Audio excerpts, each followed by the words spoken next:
एक बार का जिक्र है। एक बहुत बड़ा चोर था। जब वो मरने लगा तो अपने बेटे को बुलाकर नसीहत दी कि अगर तुझे चोरी करना है तो किसी महात्मा के सत्संग में, गुरुद्वारा, धर्मशाला या धर्मस्थल पर मत जाना कभी, इनसे दूर ही रहना। और दूसरी बात, अगर पकड़े जाओ तो मानना नहीं कि तुमने चोरी की है।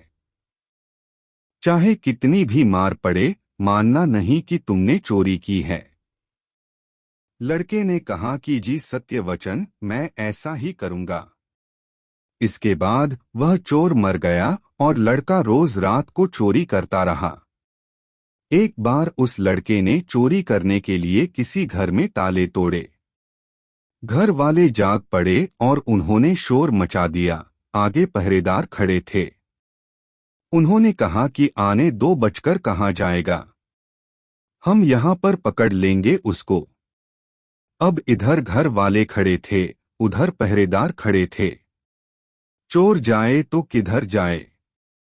खैर, किसी तरह वो बचने के लिए वहां से भागा तो रास्ते में एक धर्मशाला पड़ती थी। उसे अपने बाप की सलाह याद आई कि धर्मशाला में नहीं जाना है। लेकिन अब करे तो क्या करे। आखिर उसने सोचा कि मौका देखना चाहिए और धर्मशाला में चला गया। बाप का आज्ञाकारी बेटा था। उसने कानों में अपनी दोनों उंगली डाल ली कि सत्संग के वचन कानों में ना पड़ जाएं। हमारे पिता ने मना कर रखा है कि सत्संग में नहीं जाना।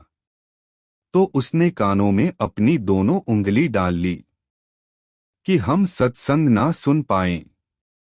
अब प्रेमियों, जो हमारा मन होता है अड़ियल घोड़े की तरह से होता है, इसे जिधर से मोड़ो उधर ही जाने लगता है।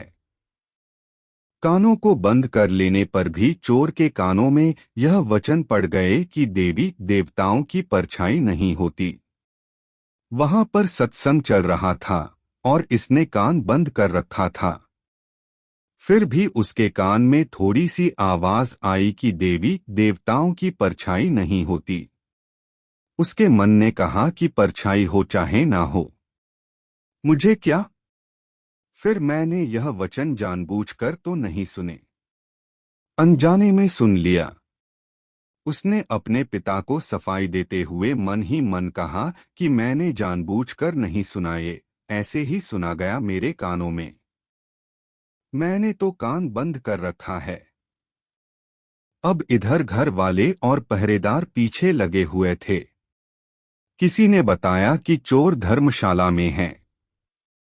धर्मशाला की जब जांच हुई तो वह चोर पकड़ा गया।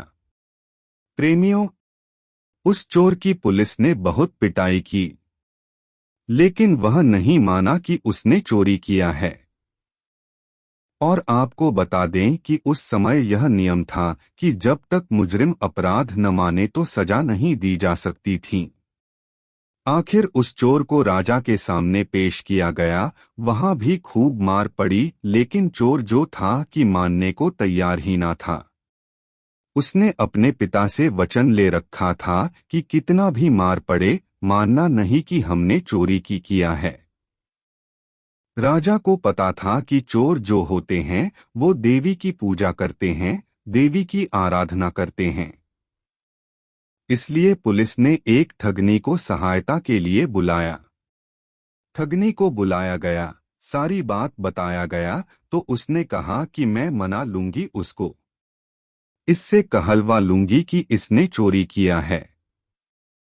उस ठगनी ने देवी का एक भेष बनाया, दो नकली बाहें लगाई, चारों हाथों में चारों मशालें जलाईं और नकली शेर की सवारी की।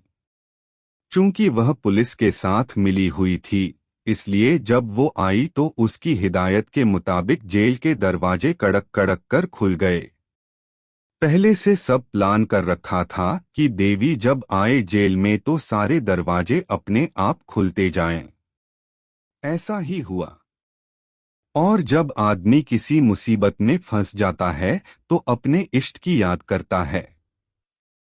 इसलिए चोर भी उस समय देवी की याद में बैठा हुआ था। अचानक से दरवाजा खुल गया। और अंधेरे कमरे में एकदम रोशनी हो गई। और उस ठगनी जो देवी का रूप बनाया था, देवी के रूप में ही एक खास अंदाज में कहा, देखो भक्त, तूने मुझे याद किया और मैं आ गई। तूने अच्छा किया जो तूने चोरी नहीं बताई।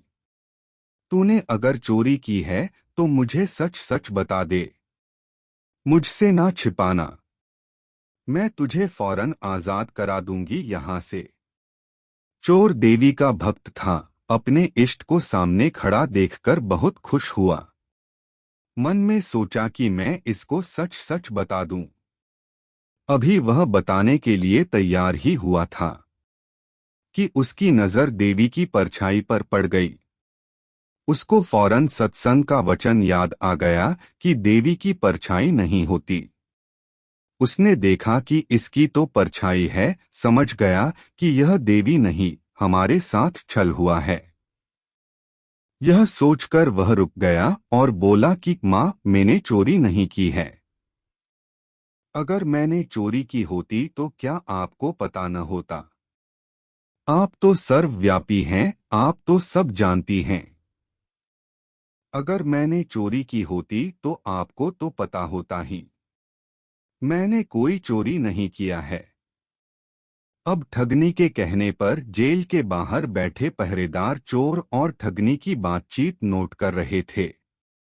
उनको और ठगनी को विश्वास हो गया कि यह चोर नहीं है। अगले ही दिन उन्होंने राजा से कह दिया कि यह चोर नहीं है, और फिर राजा ने उसको आजाद कर दिया। जब चोर आजाद हुआ तो सोचने लगा कि जब सत्संग का एक वचन सुना तो जेल से छूट गया। अगर सारी उम्र सुनूं तो पता नहीं क्या क्या मिले मुझे। जब यह ख्याल आया तो रोज सत्संग में जाने लगा वह चोर।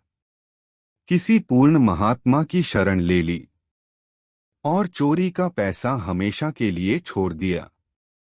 और वह जो चोर था महात्मा बन गया।